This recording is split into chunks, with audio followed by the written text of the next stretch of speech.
വിശുദ്ധ ലൂക്കാ എഴുതിയ സുവിശേഷം അധ്യായം 11 വാക്യങ്ങൾ 1 മുതൽ 4 വരെ. യേശു പഠിപ്പിച്ച പ്രാർത്ഥന. അവൻ ഒരിടത്ത് പ്രാർത്ഥിച്ചു കൊണ്ടിരിക്കുകയായിരുന്നു. പ്രാർത്ഥിച്ചു കഴിഞ്ഞപ്പോൾ ശിഷ്യന്മാരിൽ ഒരുവൻ വന്നു പറഞ്ഞു, കർത്താവേ, യോഹന്നാൻ തന്റെ ശിഷ്യരെ പഠിപ്പിച്ചതുപോലെ ഞങ്ങളെയും പ്രാർത്ഥിക്കാൻ പഠിപ്പിക്കുക.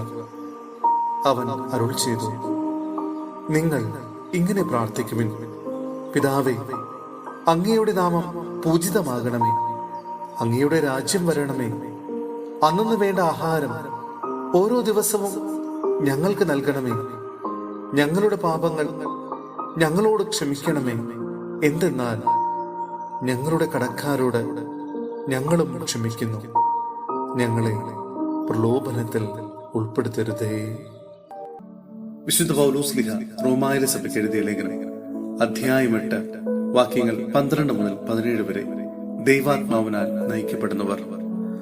ആകയാൽ സഹോദരരെ, ജഡിക പ്രവണതകൾക്കനുസരിച്ച് ജീവിക്കാൻ നാം ജഡത്തിന് കടപ്പെട്ടവരല്ല. ജഡികരായി ജീവിക്കുന്നെങ്കിൽ നിങ്ങൾ തീർച്ചയായും മരിക്കും.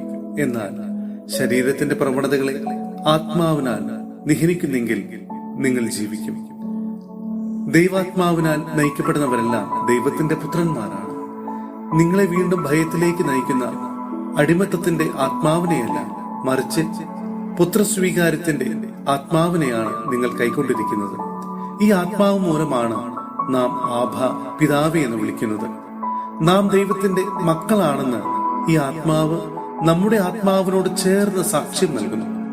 നാം മക്കളെങ്കിൽ അവകാശികളുമാണ്, ദൈവത്തിന്റെ അവകാശികളും ക്രിസ്തുവിന്റെ കൂട്ടവകാശികളും. എന്തെന്നാൽ അവനോടൊപ്പം ഒരിക്കൽ മഹത്വപ്പെടേണ്ടതിന് ഇപ്പോൾ അവനോടുകൂടെ നാം പീഡ അനുഭവിക്കുന്നു.